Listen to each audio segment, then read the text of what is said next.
Music production is insanely easy to get started with, as there are virtually no barriers to entry, and anyone who tells you otherwise is lying to you. The audacity. In this video, I'm going to bust 9 myths that may be holding you back from getting started or progressing in your music production journey. And not only that, but I'll actually demonstrate how easy it is to get started by creating a song for you in just 30 minutes. All right, let's get started with myth number 1, which is that you need a lot of talent to create good music. This is completely untrue, and it only seems to apply to the kind of creative fields, which is weird, right? So if someone said, hey, I want to become a doctor, or hey, I want to become a lawyer, no one's going to tell that person, sorry, you just don't have the talent. No, they would say, okay, well, go to a good school, go to, put in, X number of years at medical school, and then you do residency, and then, there's a system, there's a process you follow to become a good doctor, for example.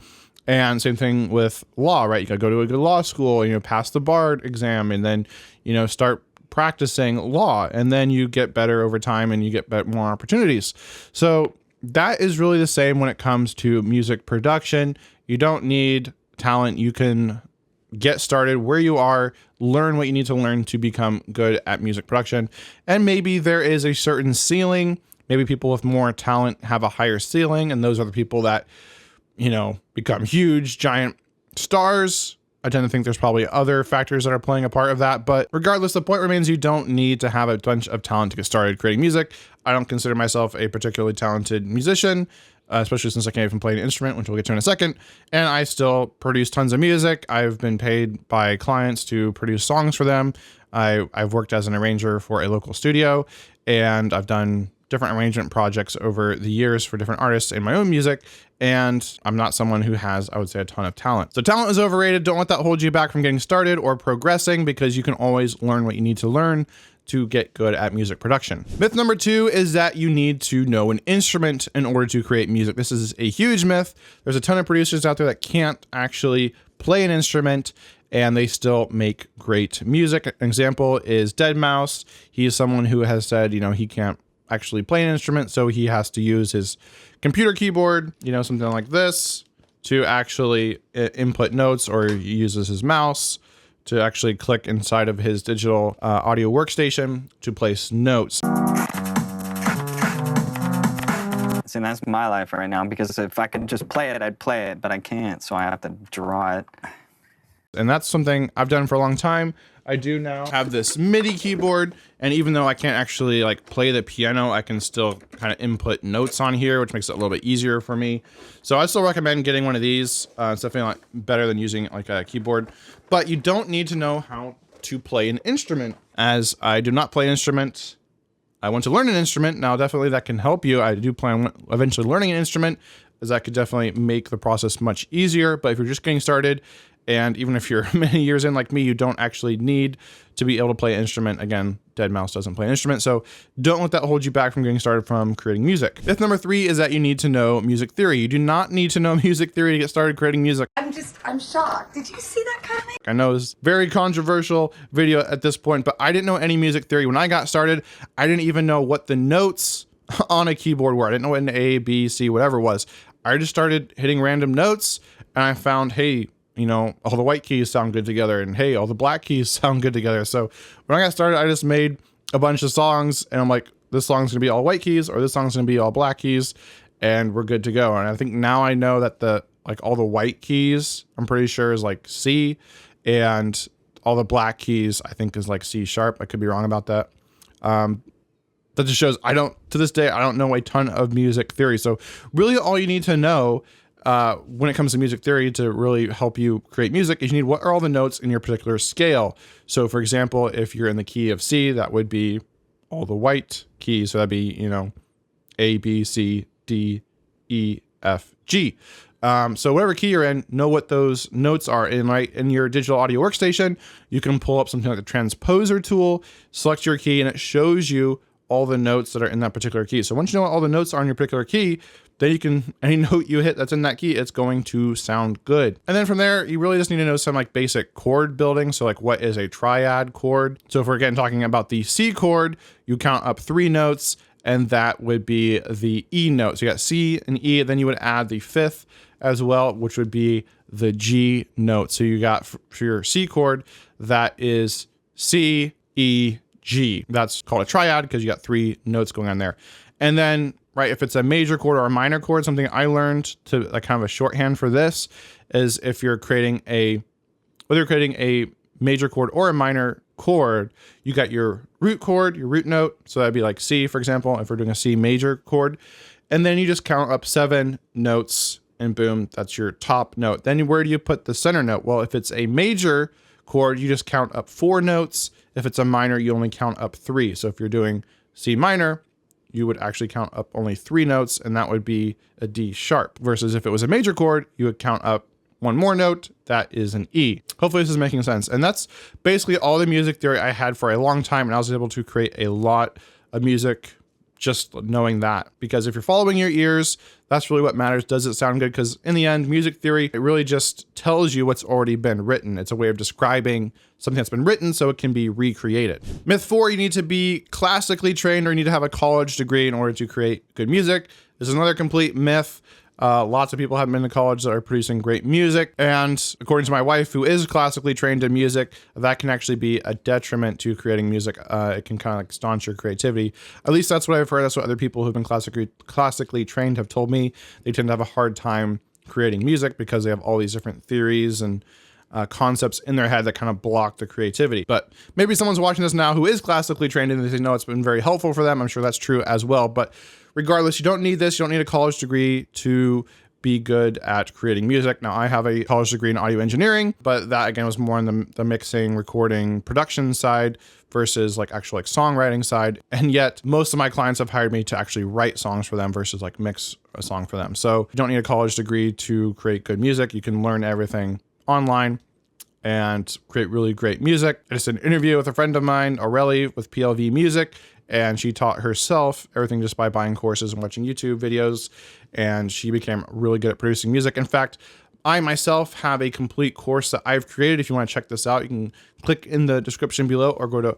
orpheusaudioacademy.com/RRR. And this is my complete end-to-end step-by-step course on how to set up your home studio using budget equipment, how to actually start writing songs, all different production techniques that are going to help you create great sounding music, and then also how to mix and master your own music as well. So this is everything you need to create pro quality music from home. So if that sounds interesting to you, again, you can check that out and learn more in the description below or go to orpheusaudioacademy.com/RRR. Myth number 5 is that you need to design all your own sounds. This is a complete myth. You don't need to know sound design. You can just use presets and that's totally fine. Again, tons of huge pop artists out there, electronic artists are just using presets. Again, deadmau5 is an example, the Chainsmokers, Lady Gaga. And I literally just copied the MIDI from that and was flicking through massive presets. And I found this is such a basic, massive preset. This one, it's called Cruthrin's Orbit.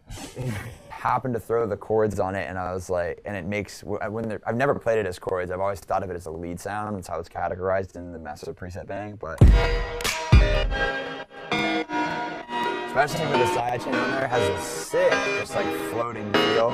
But that's my favorite part of the song, and it was like the simplest thing to make. Many, many others. And especially if you're creating like 80s music, like 80s is considered kind of like one of the 70s and 80s are kind of like the golden era of music for a lot of people. They consider to be some of the best music was created. And if you're looking at electronic music in that era, it was all presets. There was no real sound design back in the 80s. You kind of had these synthesizers with minimal controls, right? You can control the envelope and the filter a bit, maybe some effects, and that's about it. And so everything was mostly like presets. And again, like look at Kate Bush, who had, whose song Running Up That Hill blew up after Stranger Things season 4 came out. And her whole song is just using presets from an 80s synth. The synth she used was called the Fairlight, which is insanely expensive at the time. And she just used the stock presets in there, which probably sound pretty cheesy to our ears these days. But at the time was really cutting edge and futuristic in a way. So that just shows, right? You can create really great music just using presets. Now, if you know how to tweak those, all the better, right? Maybe you want to change up that envelope. Maybe you want to change up that filter. Maybe you want to use some automation to make it more interesting. But that's really all you really need to know. You don't really need to do a ton of sound design. Maybe down the road, it'd be great for you to learn sound design. I actually did an interview with 3 different artists talking about this. Where do you use presets versus when do you learn sound design? I'll have that video linked below. But basically, to get started, you can just use presets, and that's totally fine. Ton of huge artists do this, and you don't need to learn sound design if you don't want to. So you don't need to know sound design to get started creating music. Myth number 6 is that you need expensive gear or plugins. This is completely false. Budget gear today is like a multi-million-dollar studio back in the olden days. In fact, probably even better because you're gonna have less noise, because that was a common problem with a constant battle for producers and engineers back in the 70s and 80s is every piece of hardware equipment generates noise, and that can be a problem. It doesn't sound great. So they're always trying to eliminate noise, which you don't really have that problem working in the digital age, working in the computer with software. Now that can be, kind of a detriment. Now people kind of want that noise added back in to get more of that vintage, warm, analog feel. But again, there's tons of plugins that can emulate this as well that are, either free or inexpensive. So you can create great sounding music from home with budget equipment right inside of your computer. For example, one of the best and most famous engineers out there, Andrew Sheps, he mixes now completely inside of the box, which means just inside the computer, not using any consoles or outboard gear. So you can totally create really great sounding music with just budget equipment, right? The budget microphones today are really good. Budget interfaces are really good. So everything is really great and gets you really great sounding music, even if it's inexpensive. Myth number 7 is you're too old or it's too late to get started making music. Too old to begin the training. This again is a complete myth. There are plenty of artists today having success who didn't start their music career until they were older. In fact, it can be a benefit because a lot of times people that are going to be attracted to you and your music are people like you. People like the same kind of music. People have the same kind of background and interests. So if you're a little older when you're getting started, then you're probably going to attract maybe a little bit of an older audience who also grew up the same kind of music, listening to the same kind of music that you listen to and that have influenced your sound. And guess what? Older audiences tend to have more money. So you can potentially make more money and have an audience of people that are more likely to buy music from you. So it's definitely not a problem if you're starting when you're older. All you have to do is identify what kind of music do you make and who are the people most likely to enjoy that music. And then you put your music in front of them. So there's definitely no barrier to entry. You don't have to be a young person to get started and have success in the music industry, especially not today where everything is so decentralized and you can go and reach straight out to your fans. You don't need to be signed to a label or anything like that. So age doesn't matter at all when getting started. Myth number 8 is that you have to make pop music to be successful. Again, I guess you could say, what's your definition of success? If you want to be like some world famous pop star who can't go anywhere without people recognizing you, like at the grocery store.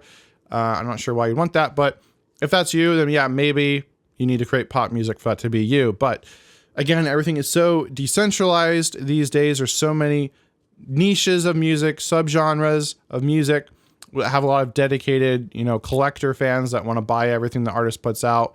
And so if you can just be more niched, that's actually a benefit because now you have less competition. It's easier to stand out and you can potentially connect with a more passionate fan base. So in a way, not creating pop music is you're probably better off creating more niche music versus pop music. But regardless, you can be successful just about any genre of music out there that has a listenership. So you do not have to make pop music to be successful and actually earn a decent income from your music. Which takes us to myth number 9, which is that you can't make money as a musician.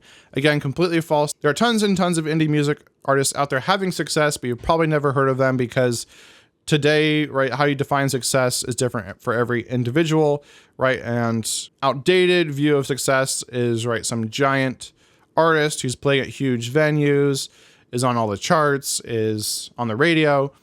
And that's just not necessarily how I define success and how a lot of artists define success. I would say success is being able to make a living creating music. And there's tons of artists doing that because they're tapping into those smaller niches and creating a large audience of fans. Right, you only really need 1,000 true fans to make a 6-figure income from your music because a true fan would be someone that is so in love with you and your music and what you put out that they spend $100 or more every year with you buying your music, buying your merch, signing up for your fan club, whatever it is, however you're monetizing. And so if you have 1,000 true fans, then you're making a pretty good income, but we're never going to hear about an artist with only 1,000 fans. So this just goes to show there's so much opportunity and possibility out there for you to be successful in music, and it's really easy to get started. So how do you get started? How do you make a song? Well, the good news is you really only need 5 things in your music to get started. You need your drums, you need your bass, you need some rhythmic, other rhythmic instruments, or like the mid-range, right? If you think about the frequency spectrum, you have your low, I guess I have to do it this way. You have your low frequencies, you have your mid frequencies, and you have your high frequencies. So your drum and your bass are going to be your lows. And you might want some more rhythmic instruments for your mids. Maybe those are some pads, some keys, or guitar or something. And then you're going to have your highs, which should be like your lead sounds, your vocals, and maybe you have some effects. So again, all you need are your drums, your bass, some kind of mid instrument, your vocals, and then maybe some effects. So those are only 5 things you need to create a really great sounding song. And then if you want to know what equipment you need to create this, computer, microphone, interface, whatever, I have a full video that walks through how to set up a budget studio for under $300. I think it might be like under $260. So really affordable. You can check that out in the description below. So to highlight just how simple this process is, I'm now going to create a song in just 30 minutes. I'll have the timer going and I'll probably, speed it up. And I'll show you how there's just no barriers to entry. This is so easy to get started. So if there's anything holding you back, anything at all, let me know in the comments and I'll be sure to respond and let you know what I think about that. But there's really nothing that should be holding you back from getting started. So if you want to create music, you want to be a music artist, you can absolutely get started today and create great sounding music in a very short period of time. All right, so let's hear how this sounds now. Created this whole song in just 30 minutes, and I have to forgive the horrible vocals because they're not mixed or tuned or anything, and I just made up the melody on the spot. So let's see how that goes. Just created the lyrics in ChatGPT.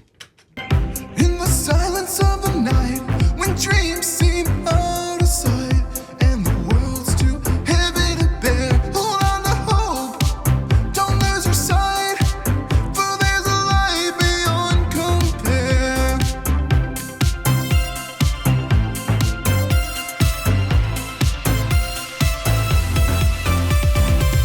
Don't give up, don't let go, though the journey's hard, we'll let faith grow. Let faith grow, we'll let it grow.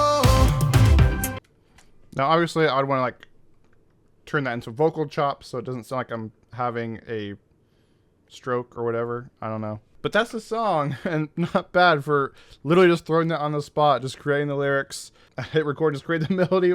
No prior planning, just went with the music. Now today I can create music pretty fast. I can generally, for clients, I usually create a song in like an hour or 2 hours, and I can give them and deliver them a whole song, but that wasn't always the case for me.